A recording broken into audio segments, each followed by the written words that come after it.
back, friends. That was Unexpecting by Bronwyn Carradine, who's joining us again for a little Q&A. Welcome back, Bronwyn. Amy. Well, that was fun. My second time hearing it through. And so it's funny how you pick up different things if you've heard it more than once, because it's like your brain is like, wait, I heard that. Oh, I didn't hear that same way the first time. So I love that. I'll let our friends know in the audience that they are welcome to use the raise your hand function if they would like to ask questions of Bronwyn or register comments with Bronwyn about what you experienced this evening. So first of all, Bronwyn, I just, right off the want to talk about these characters, Joe and Annie. I'm curious about about the writer's process and whether you found these characters organically or whether they were like people in your lives that inspired these characters to the character. Well, I think all the characters have a little bit of myself in them. Just like, writing what yeah, I do feel like when I start a piece, I hear the conversations and like characters talking and trying to solve a problem or trying to convince someone of the other thing. So some of these conversations are like my own conversations of like creating a family and like all those things as well. I will say Pam is definitely based off of my two best friends, kind of like put into one person.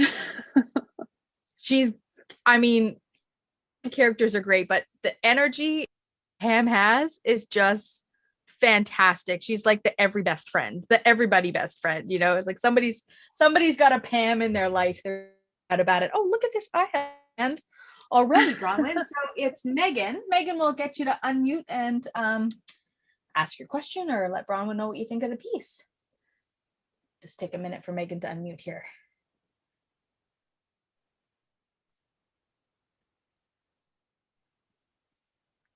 While we're waiting for Megan, I'm just keeping my eye on the little. So yeah, I know. Oh, she beat me to it. Welcome, Megan. You have a question or a comment for Bronwyn? Yes.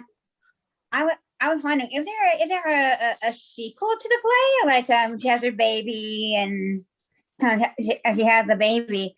Like is there a sequel where she brings a baby like has the baby, they meet the family and so life after the baby. Yeah.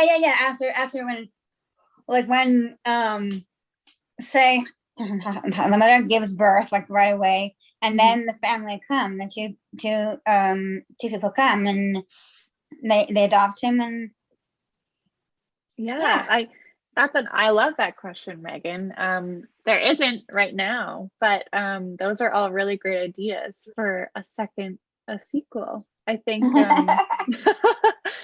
I've gotten this question before and it always makes me feel happy and excited that people want a little bit more of these characters. Yeah, absolutely. And having a baby can be really hard too, like starting with the labor and the water breaking is like, it just it can feel painful. And but my hand was a parent, I actually be scared just like Sawyer. Yeah. Thanks for the question.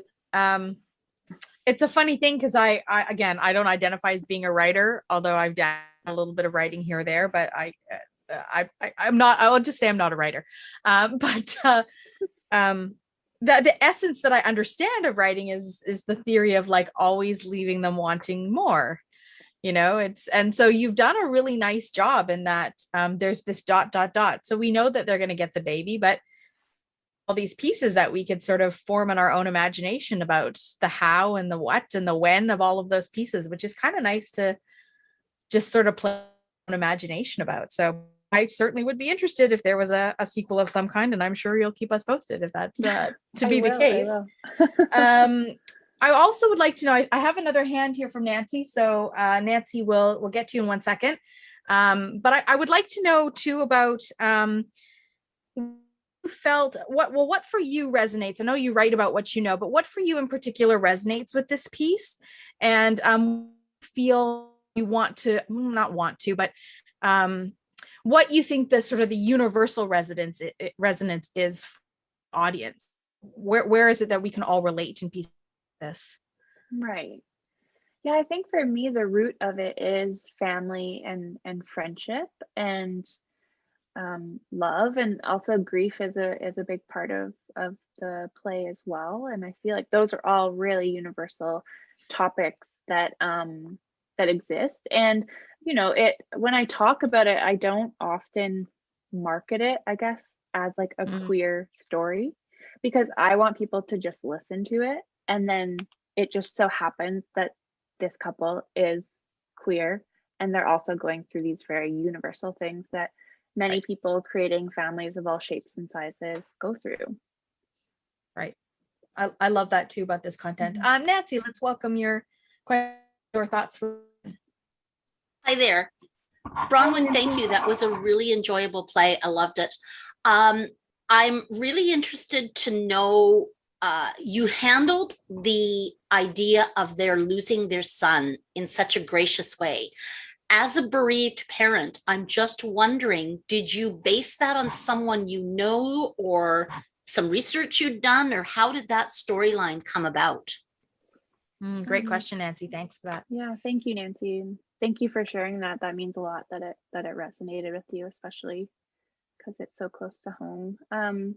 I definitely I've had multiple friends who've had miscarriages, and my sister lost her baby as well. So that was definitely something that I really wanted to honor, and also honor the strength that takes to like keep going with your life, and the fact that it never, you know, it's always something you think about, and shapes how you think of family. And yeah, so really that storyline is really in honor of my sister and many women of many walks of life. So you handled it beautifully. Thank you.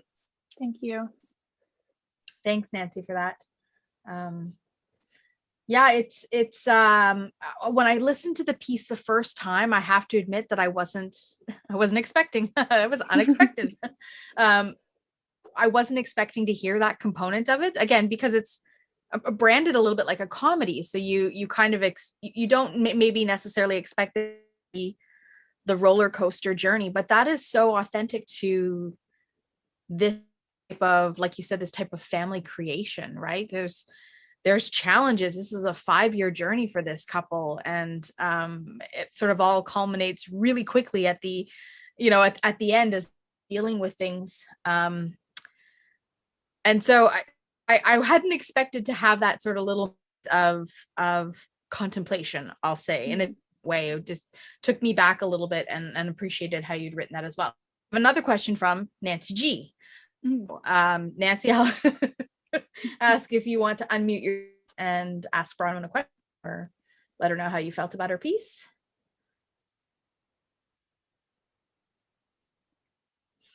Bronwyn, while we're waiting for Nancy to unmute, what was the process like for, we started talking about this in the pre-Q&A, but what was the process like COVID times of getting this cast together, this the audible cast together? To tell us what it was like, because you did this at the Stanley Theater. So tell us a little bit about what that process was like. Yeah, I actually think the audio format lent itself quite easily to the COVID setup. So basically what we did was, on the stage of the Stanley Theater, which is the Arts Club's largest venue, we set up individual recording booths, which basically were a fold-out table and a chair, and then plexiglass on either side for all the 4 actresses to be in. And then they had a mic in front of them. They had a lapel mic, and then they had also like a boom mic over top of them.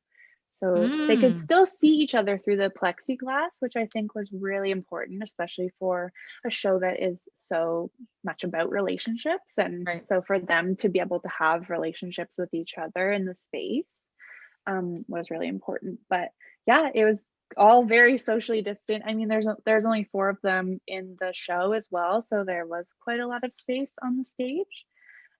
But a fun fact about this is we actually recorded this entire show in only one day.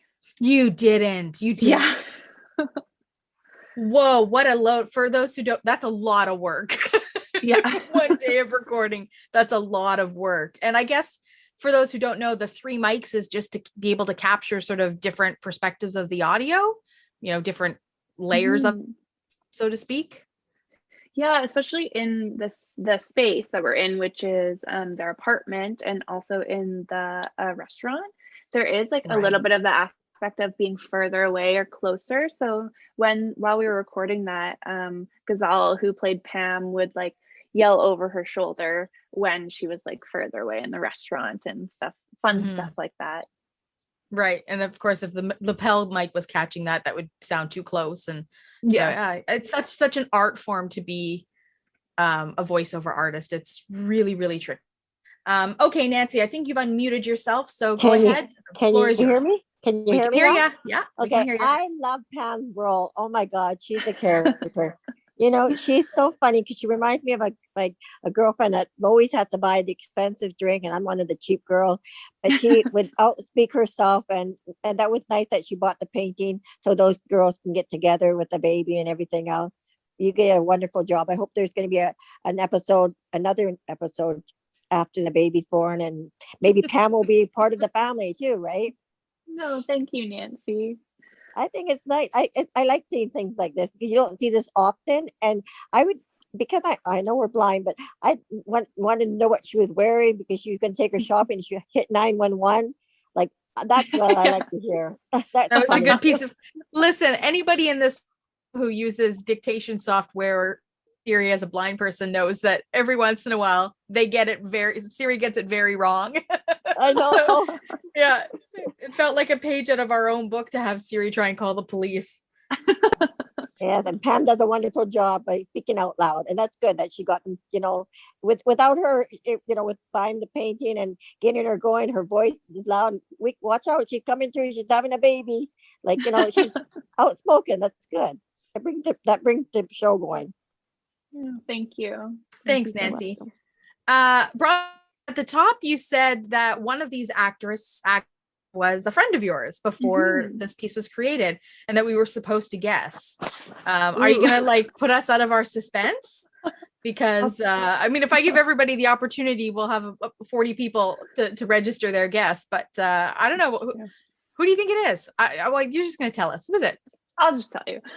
It is Elizabeth Barrett who plays Sawyer. Yeah. She's a good friend of mine. We actually went to theater school together. She's a phenomenal actress. And she was in another show that I developed, I was in workshops and things. And so when I was developing this show, she has this beautiful neurotic energy about her that I just thought really lent itself really well to Sawyer. And so she's been with it since 2019. Did you know, again, you shared with us a little bit about the searching for voice talent for this piece.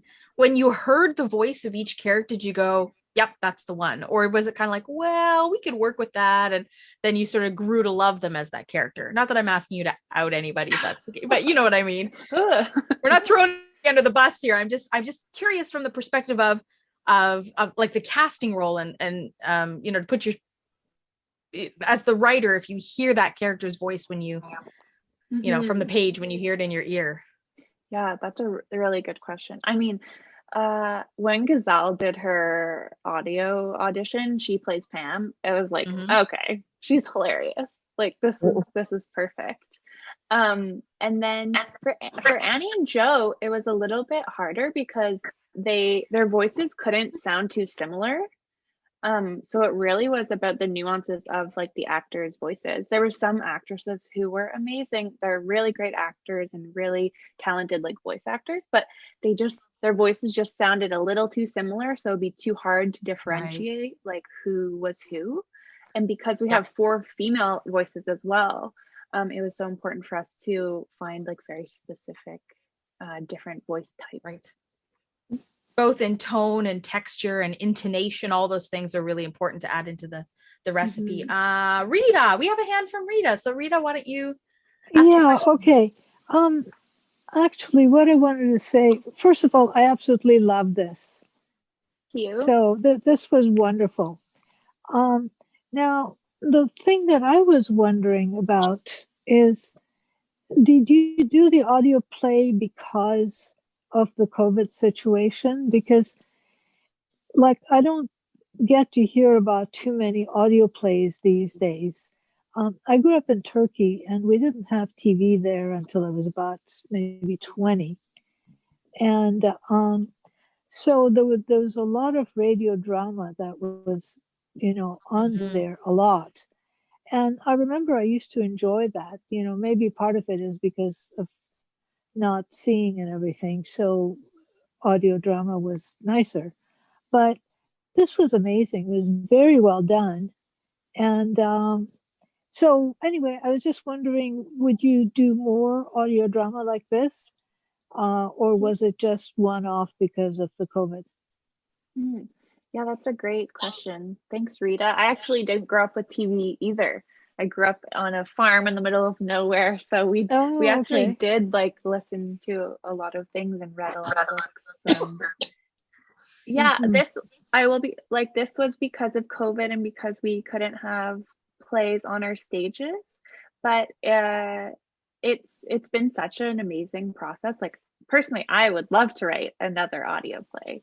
And I'll give you a little sneak peek is that the Arts Club is actually hoping to produce 4 more audio plays. So in total, Mhm. they'll have produced 8 audio plays, Wow. which Okay. I think is really exciting. So those will probably come in the fall of this coming year. Yeah. Yeah. Okay. Wow. That's wonderful. And all local playwrights. I mean, All the local, first yeah, 4 are, but I assume the rest will be as well. they will be. That's really exciting stuff. And we could little plug too, not that I want to steal focus away from Unexpecting, but we were just told at the Arts Club Town Hall, which was last night, about the history of the Stanley and the Arts Club history and the Stanley history of the Stanley, which is coming out in a podcast that's like five episodes, 1 hour. So it's all it sounds like it's going to be fascinating, some deep rooted history and some scandal. I'm so and excited. Yeah. Whew, sounds like it's going to be deep. So, I think that one is also offered free of charge as well from the Arts Club. So, we'll make sure it'll be released episode by like each week. Yeah. So, yeah, you can access these by listening to them as they're released. You can pay for them and get them all at once and just binge, which is listener's choice. Tilo and Yuko have a hand, so I'll invite them to unmute. Hello. We hear ya. Yeah, I absolutely love this. It reminds me of an old radio broadcast that I like to listen to. So there wasn't too much dead air, and Yuko was telling me the actors, the words were quite simple enough that she could actually understand. Great. But I hope sometime in the future you can get another idea of continuing this particular story. I found There's it a very theme here tonight, Bronwyn. Yeah. and very, very refreshing to hear something different than anything else. Thank you very much. Thank you, Tilo. Thank you, Yuko, for those you're comments. welcome.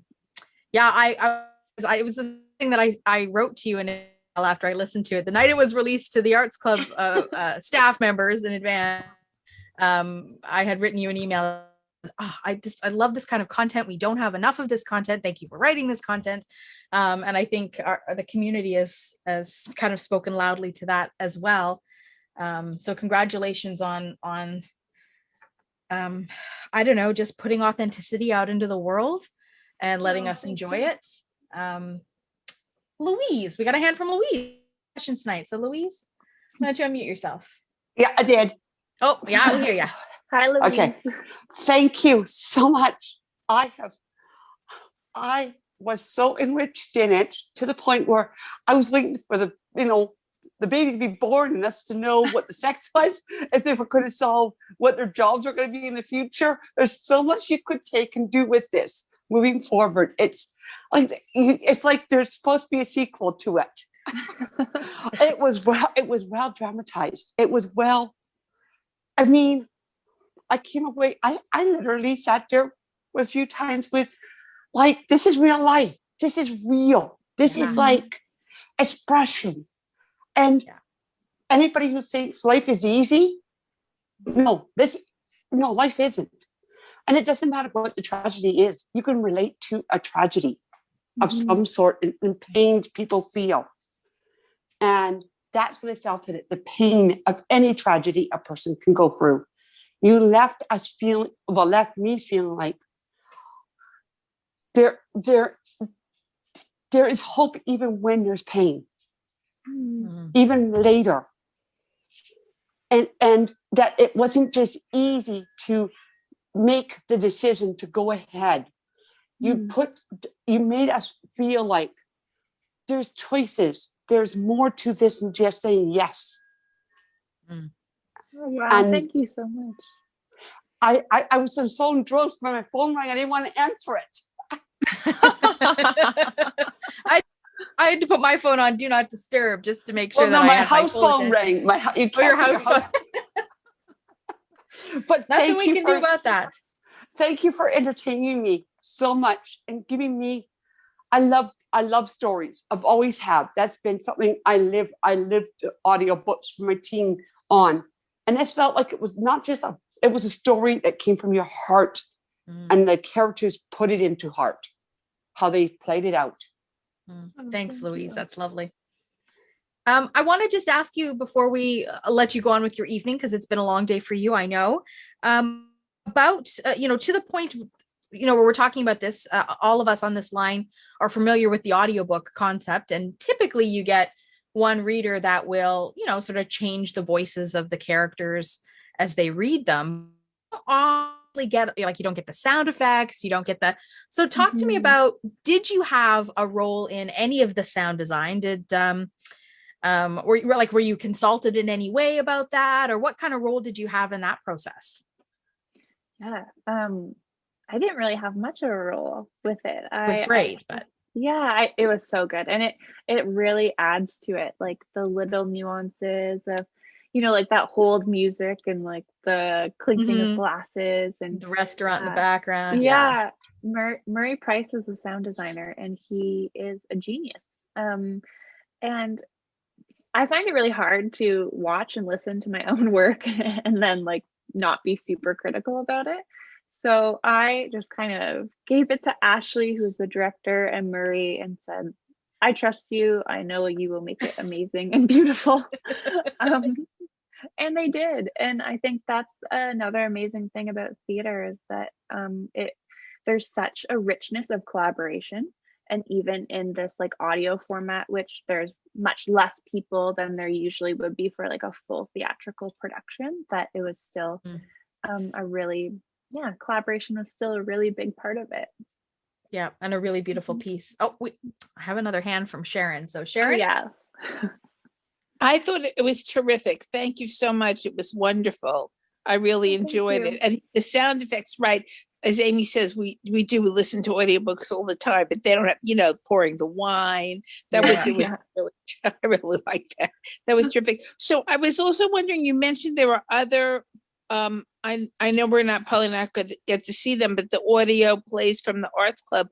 Will you be able, Amy, do you think we can get sent a link so we could figure out how to?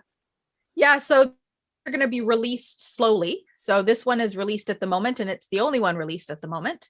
But they will be coming to this platform when they are available to come to this platform. We're gonna get them in VocalEye. Is that what you're saying? Oh, yes. The Arts Club has generously partnered with us. We would have been partners in in a typical theater season with live productions, and we would have been live productions, and so partnership has continued through the pandemic, and certainly VocalEye is very grateful for that opportunity, and grateful that we can make the content available to the blind community. I think we've all really enjoyed what we've experienced So yes, there will be. That's wonderful. And Yeah. I just have one more question. Because I Go for wasn't, I think you said it and I wasn't clear.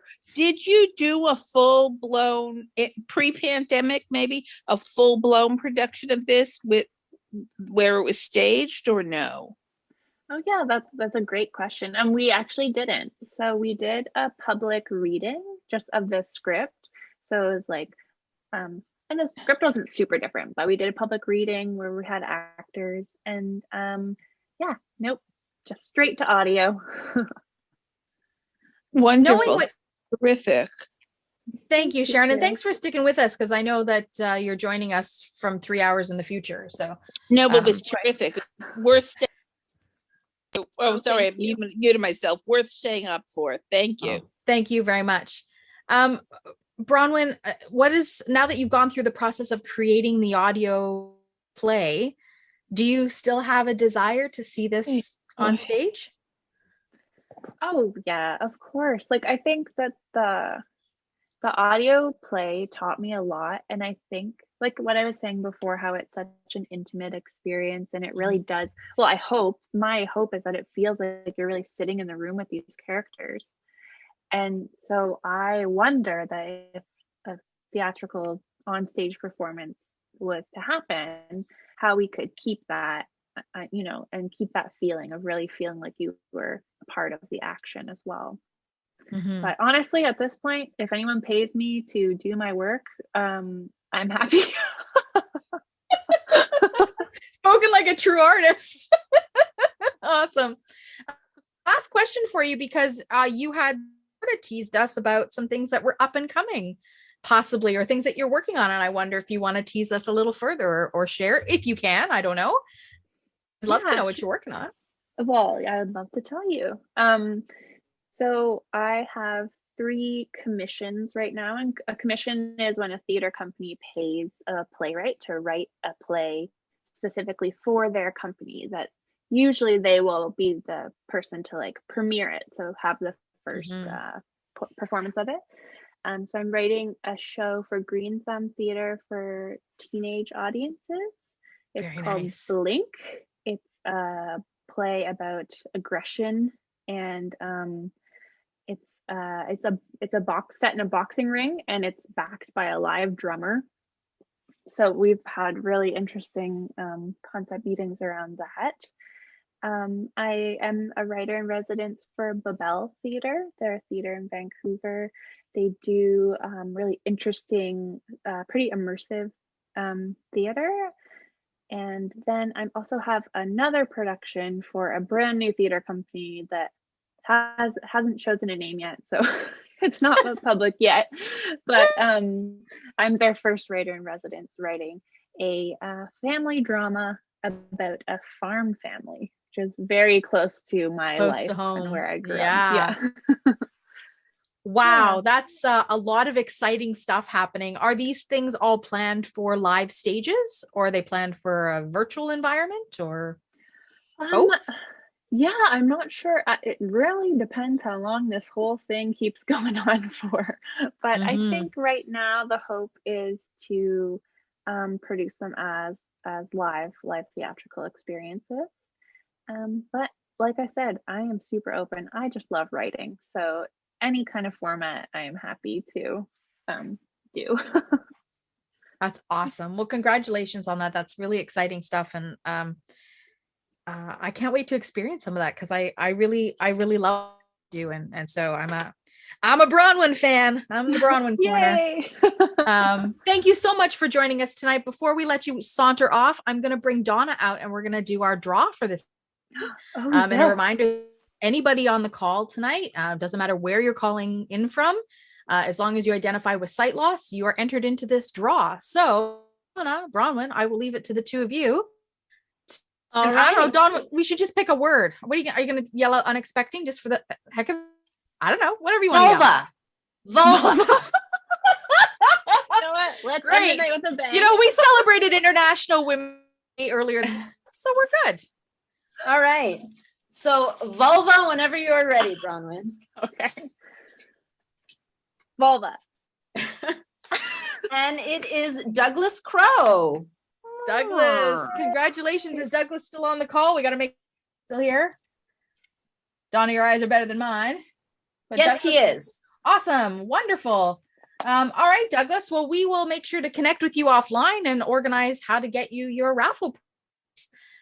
So congratulations. And thanks again, Bronwyn, for joining us this evening and for sharing us Unexpecting. And I don't know, I just really love what you do and love being in space with you. So thank you so much for spending your time with us this evening. Thank you, Amy. You are, yeah, you're welcome to go on and enjoy the rest of your evening, whatever that looks like to you. And folks in the community, you're to stay or go. I know it's late for some and it's been a long day, but we'll stick around for another 10 minutes or so of just social chit chat if anybody wants to stick around for that. Awesome. Thank you, And everyone. you can all just Thank you. Thanks, Bron. Have a lovely evening.